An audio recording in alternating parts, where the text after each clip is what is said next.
Hello, music fans. You're watching Death by Unicorn, a channel where I talk about metal, rock, and prog music. And this is What's New 2024. I'm going to talk about 3 albums that came out over the past week and give my quick first impressions of them.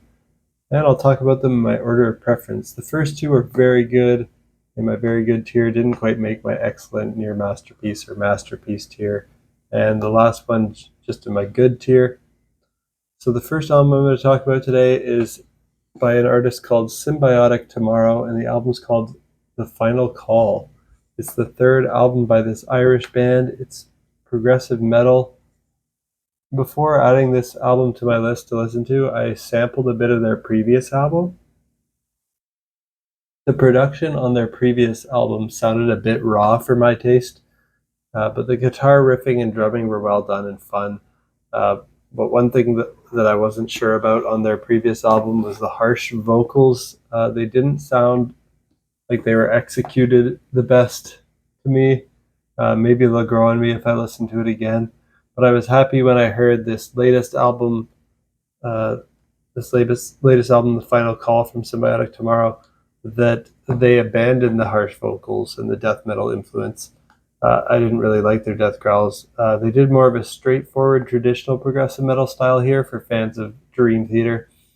It's pretty easy to listen to and catchy, but at the same time, I think it'll be hard for this band to stand out from the pack in the prog metal scene if they don't bring something more unique to their sound in the future. Still worth a listen. If you're interested in this style of progressive metal, check out Symbiotic Tomorrow and The Final Call. Next up, I want to talk about Toehider and their live album.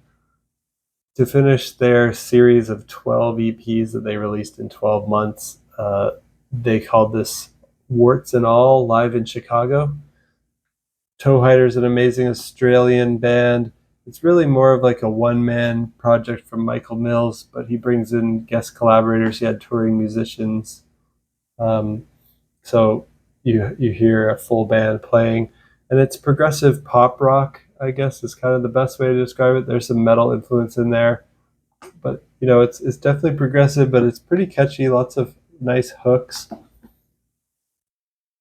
The production on this live album is quick, light, and raw, so it actually sounds like you're at the concert, words and all.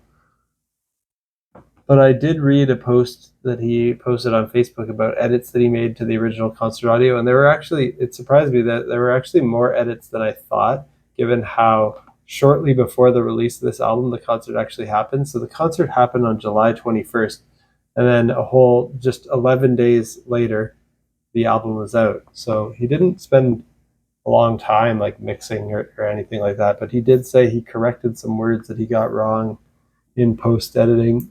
Also, a bass part he came in late on, he copy and pasted a part he played later to fix it, and he said that on one song he had to tune his vocals because he said he went out of key.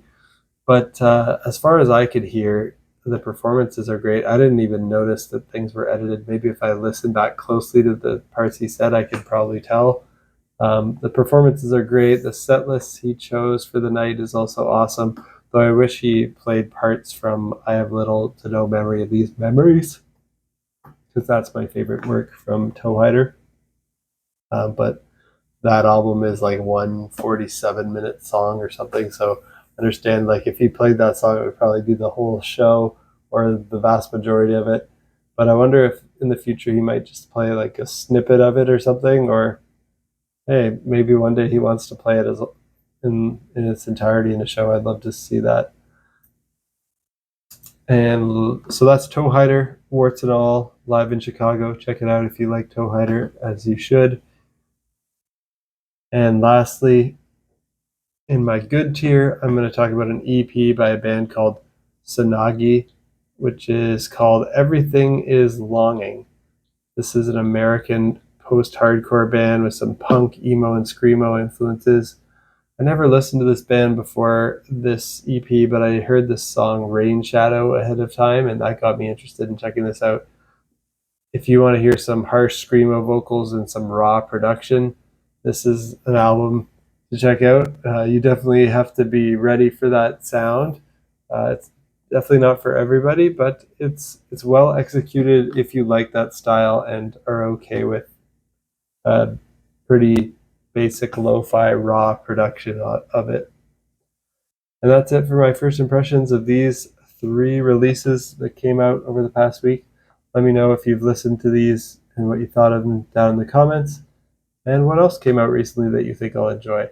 If you want to hear what I'm listening to every week, hit that subscribe button and stay tuned for next time. Peace out.